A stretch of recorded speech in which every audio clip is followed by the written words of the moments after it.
નમસ્કાર, આદાબ, સત શ્રી અકાલ, જય શ્રી કૃષ્ણ. 2021નું વર્ષ તુલા રાશિ માટે કેવું રહેશે જોઈએ આપણે. સૌથી પહેલા સ્વાસ્થ્ય. પ્રથમ 4 મહિના તમે નવા પ્રોજેક્ટ્સ એટલે કે નવા તौर તરીકા અપનાવીને પોતાના સ્વાસ્થ્યને સુધારી શકો છો.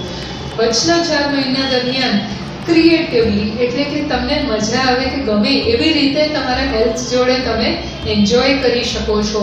ન્યૂ ડાયટ, ન્યૂ એક્સરસાઇઝીસ, એવું બધું. અને અંતિમ 4 મહિના દરમિયાન સ્વાસ્થ્ય શારીરિક, માનસિક અને ઇમોશનલ રૂપે તમે સેલિબ્રેટ કરશો. આર્થિક પરિસ્થિતિનું જોઈએ તો પ્રથમના 4 મહિના આર્થિક પરિસ્થિતિમાં સ્થિરતા રહેશે એટલે જે કામ કરશો એનો તમને ફળ ચોક્કસથી મળશે. વચના 4 મહિના દરમિયાન તમને એકલતા લાગી શકે કે તમે એકલા પડી ગયા છો અને આર્થિક રૂપે તમે નબળા પડી ગયા છો, પણ એવું એકચ્યુઅલી હશે નહીં એટલે ટેન્શન લેવાની જરૂર નથી. અને અંતિમ 4 મહિના દરમિયાન આર્થિક પરિસ્થિતિ રૂપે તમને બહુ જ મિત્રતાનો આભાસ થશે કે તમે બહુ પોઝિટિવ થઈ ગયા છો અને તમારી જોડે બધા સાથ આપી રહ્યા છે.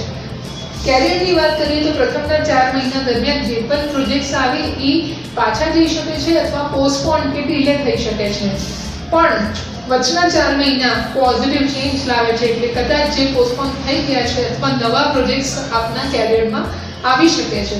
અને અંતિમ 4 મહિના દરમિયાન કેરિયરમાં તમારા જે રૂલ્સ છે કે તમારા જે મોરલ્સ છે, એથિક્સ છે, જેના પર તમે કામ કરો છો એ એથિક્સને ધ્યાનમાં રાખીને કામ કરવું, બીજાના પર નિર્ભર ના થવું.